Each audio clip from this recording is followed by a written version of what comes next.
Can you hear it? All the excuses coming in, all the drama, and all the same regurgitated reasons why India lost to Bangladesh, masking that crying inside that the Indian fans have, and that sound, that cry of pain and anguish is like music to my ears. What is up, everyone? Welcome, everyone, ladies and gentlemen. This is DMC Tam and One Tanveer Syed, bringing you the preview of the second ODI between India and Bangladesh.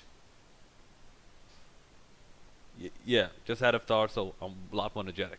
Okay, so a quote made by Chandrika Hathurasinghe. I am not happy at all with Bangladesh's performance. Brilliant, brilliant attitude. Brilliant attitude. Because Chandrika Hathurasinghe, perhaps at the back of his mind, knows that India is one of those vindictive teams.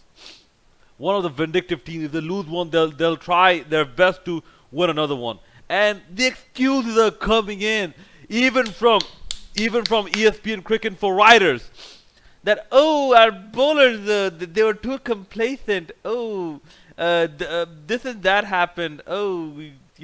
India in a point of rebuilding. You motherfuckers got to the semi-finals of the ICC Cricket World Cup. You got to the highest position of any South Asian team in ICC Cricket World Cup, and you guys are saying you guys are unprepared. Okay, first of all, let me clear something. Excuse me.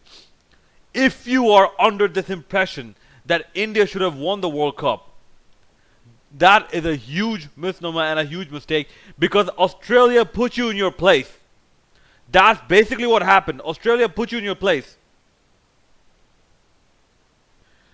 Okay?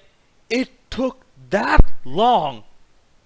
It took from 83 to 2011 that long for India to win another World Cup. And by the way, let's talk about Australia. Let's talk about Australia a bit, and the World Cup. Let's see what happened. Australia first World Cup. Where did they win it? Where did they win the first World Cup? In India. Australia's last World Cup. Where did they win it?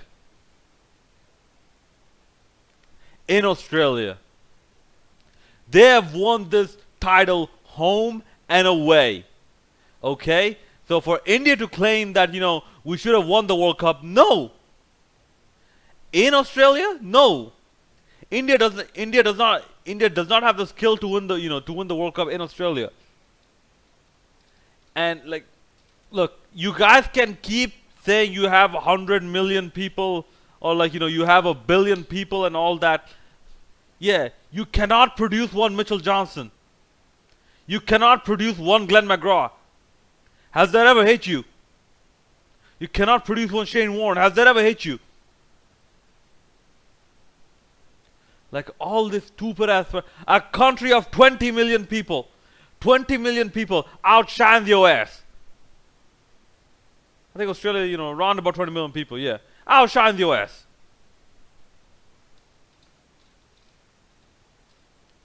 Okay, but getting back to this preview. Okay, my concern is if they play Mustafizur Rahman is gonna get figured out immediately. Immediately, it's gonna get figured out, because immediately they will know, to be wary of this 19-year-old youngster, and I don't think he has the experience. He has the experience to actually apply that many variations. He's probably gonna do the same thing, day in and day out for a little bit, until he matures a bit more. So that's my concern. And I've seen another suggestion: drop Rubal Hussain for Arafat Sunny.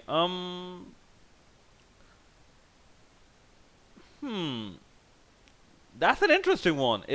It might not be a bad call, but then again, I'm inclined to play Arafat Sunny in this side. I just don't know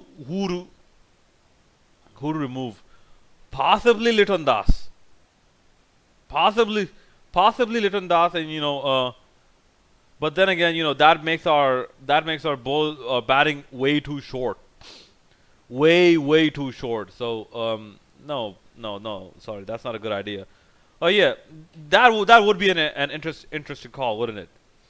To see who, if Alpha Sunny comes in, who who will is gonna go out.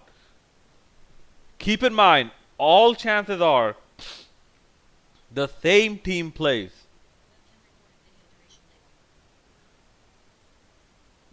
No, high chances that the same team plays, the same playing 11 that took on India and whooped their ass, 79 runs, 79 runs. Okay, whoop their ass. Is gonna take the field again tomorrow. And yeah, like I said, India actually have no excuse. India, in fact, when the rain delay came in, it hurt Bangladesh's momentum because Bangladesh were batting first. And even their batsmen admitted that it hurt the momentum when the rain came in. Okay, but apart from that, I think Ti and Sumaya Sarkar should put on a larger partnership. And yeah, then one of my other concerns is the batting form of Mushfiqur Rahim. I don't think he's he might be actually slipping in form. So India might target that as a weakness. India might target Liton Das as a weakness. Like once Liton Das comes in, they will try their best to get him out as soon as possible. Like a bit harder. Like expecting that he's still green. And so is with Mushfiqur Rahim. With the Shaq man, you can never say.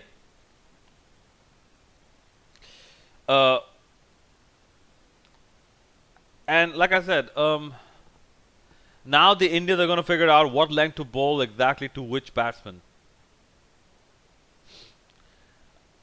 Okay, and I've seen another comment saying that Mortaza should actually not bowl himself when other bowlers are available. People don't understand this. Mortaza has a lot of experience, and he works well with his limited abilities because he can actually move the ball significantly compared to some of your other bowlers. He can move the ball significantly enough. Because you can almost say the guy can bowl fast off spin. Slow off cutters or fast off break deliveries. You can almost say that. So in that regard, I think Mortaza should stick around. Should stick around. If there are any significant changes to happen, like if Ronnie Talukdar is to come in, it will not happen unless Bangladesh actually take the series. And if Bangladesh don't win tomorrow, then Ronnie Talukdar, I don't think he is coming in. In fact, I'm a bit iffy with his ODI form. I still think they should have given Alok Kapali another chance. But yeah, as for India, Rockstar Spud needs to go. Okay? Rockstar Spud. I don't know why he has all this hype around him. It's the fucking Indian media. It's the fucking Indian media that makes look, it's a lot of Indian media bullshit that goes on that actually led to that commercial you might see in on Star Sports 1 that someone is reporting a news making a breaking news, and then they just start dancing around, and then the question comes: has your news channel turned into a circus? So it's that Indian media that actually hyped up Jadeja so much.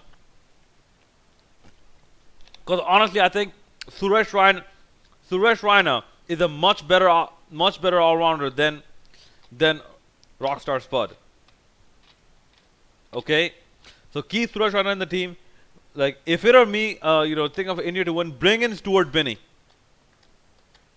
Last time Stuart Binney and Bangladesh faced off, Stuart Binney was a one-man demolition army against Bangladesh. Obviously, I'll be pissed off, maybe going on a rant if that happens again. But from an Indian perspective, I wouldn't see why not to bring in Stuart Binney, considering Mohammad Shami, perhaps your best bowler, at the moment, has a knee injury, to which I wish him the best, the best of recovery, because he is a talented bowler. I want him to have a prosperous career.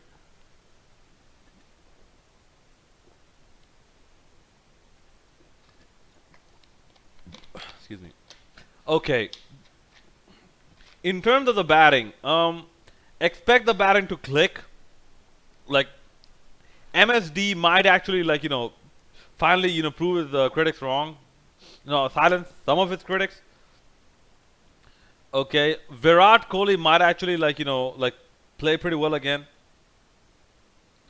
and Rohit Sharma might actually get a century, and Shikhar Dhawan might actually also get a century.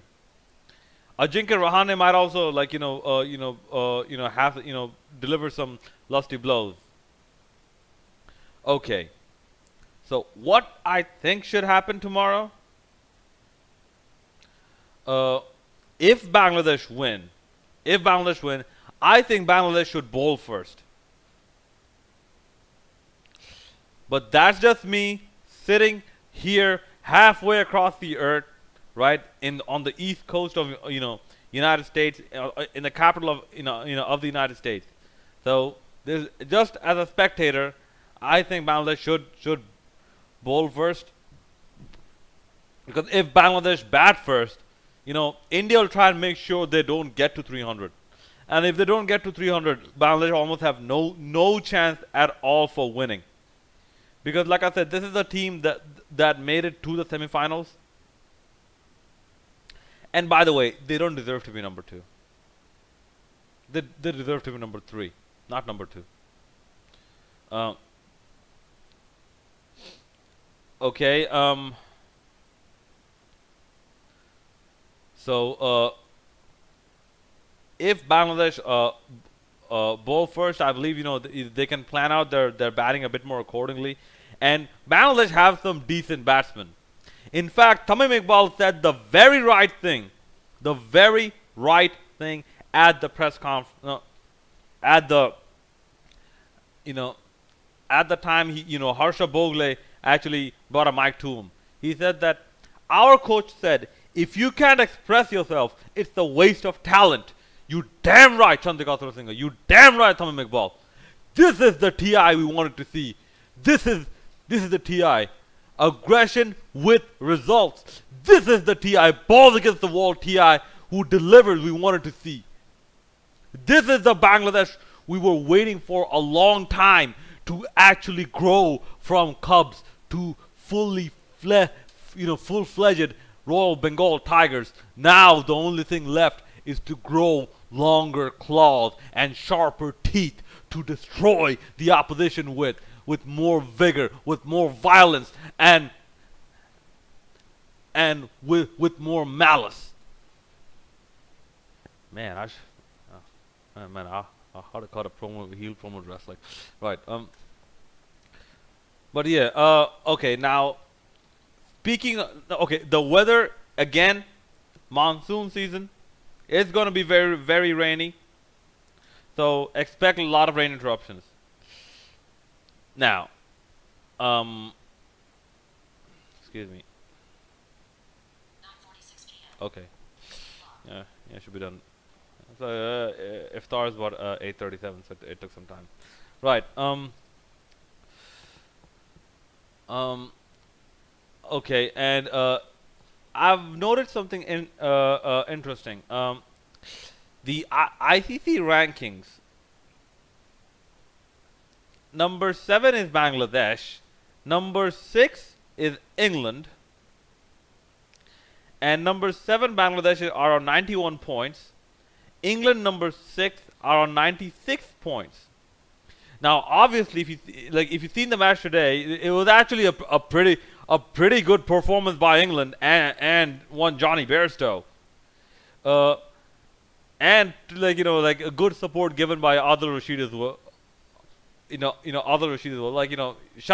Shout out to my boy from Bradford, man. What the hell, what the hell? Shout out to my homeboy from from Leeds, Bradford. Adil Rashid. Okay. England beat New Zealand 3-2. So that most likely will shift the rankings. But if Bangladesh actually win this series 3-0, are we looking at the first time Bangladesh showing up at number 6? At number 6. If that happens, then the entire world cannot deny that Bangladesh got to number 6 by a fluke. The entire world cannot deny that Bangladesh have not improved, and the world cannot say that Bangladesh are not a team worth contesting against. Okay? Because at home right now, Bangladesh are having the run of their lives, especially when it comes to ODI cricket. The run of their lives.